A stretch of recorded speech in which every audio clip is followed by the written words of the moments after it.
Post ப்ரெக்னன்சிக்கு அப்புறம் எனக்கு பர்சனலாக வெயிட் லாஸ் பண்ணுறதுக்கு ஹெல்ப் பண்ண ஒரு விஷயம் பற்றி உங்ககிட்ட ஷேர் பண்ணிக்கலாம் அப்படின்னு இருக்கேன். அது எதுவும் இல்லை, இன்டர்மிட்டன்ட் ஃபாஸ்டிங் தான்.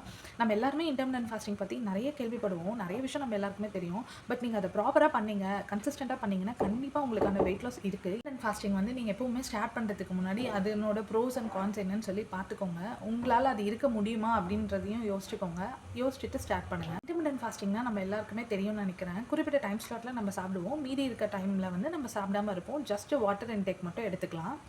பட் நீங்கள் சாப்பிட்ற அந்த குறிப்பிட்ட டைம் ஸ்லாட்டில் ப்ராப்பரான டயட் ஃபாலோ பண்ணுங்க. நீங்கள் அந்த டயட் மட்டும் ஃபாலோ பண்ணாமல் நார்மலான ரைஸு, இட்லி, தோசை, சப்பாத்தி அப்படி எடுத்துக்கிட்டிங்கன்னா கண்டிப்பாக உங்களோட நெகட்டிவ்ஸ் வந்து ரொம்ப அதிகமாக இருக்கும்.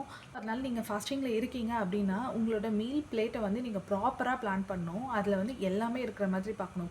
ப்ரோட்டீன்ஸ் இருக்கணும், கார்ப்ஸ் இருக்கணும், ஃபைபர்ஸ் இருக்கணும். இதில் வந்து ப்ரோட்டீன்ஸ் தான் அதிகமாக இருக்கணும், ப்ரோட்டீன் அண்ட் ஃபைபர் தான் அதிகமாக இருக்கணும், கார்ப்ஸ் வந்து ரொம்ப கம்மியாக தான் இருக்கணும். நீங்கள் அப்படி பிளான் பண்ணிட்டு இருந்தீங்க அப்படின்னா கண்டிப்பாக உங்களுக்கு வந்து வித்தின் 2 to 3 months உங்களுக்கு வெயிட் லாஸ் இருக்குது. அது இல்லாமல் நம்ம உமன்ஸ் வந்து நிறைய ஃபேஸ் பண்ணுறது என்னென்னா வயிறு தொப்பை போட்டிருக்கிறது குழந்தை பிறந்தோடனே.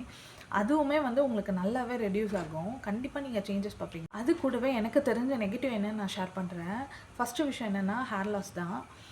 நான் வந்து நிறையவே வந்து பார்த்து தான் நான் டயட்டில் இருக்கும்போது சாப்பிட்டேன். ஆனாலுமே எனக்கு ஹேர் லாஸ் வந்து கொஞ்சம் அதிகமாகவே தான் இருந்தது. எனக்கு தெரியல நான் எந்த இடத்துல வந்து தப்பு பண்ணேன் அப்படின்னு சொல்லிட்டு. செகண்ட் விஷயம் என்னென்னா ஹார்மோன் சேஞ்சஸ் இருக்கும். நீங்கள் வெயிட் லாஸ் இருக்கும்போது உங்களோட ஹார்மோன் சேஞ்சஸ் வந்து ரொம்ப அதிகமாகவே இருக்கும். நீங்கள் வந்து டயட்டில் இருக்கும்போது உங்களோட பீரியட் சைக்கிளில் கண்டிப்பாக சேஞ்சஸ் இருக்கும். அது வந்து 25 days or 23, 24 days அப்படின்ற அளவுக்கு மாறிடும். அதை பார்த்து நீங்கள் பயப்படாதீங்க. நானுமே வந்து ஸ்டார்டிங்கில் வந்து பார்த்தோன்னே ரொம்ப பயந்தேன். என்னடா இது நம்ம பீரியட் சைக்கிள் இவ்வளோ சேஞ்ச் ஆகிடுச்சு அப்படின்னு சொல்லிட்டு.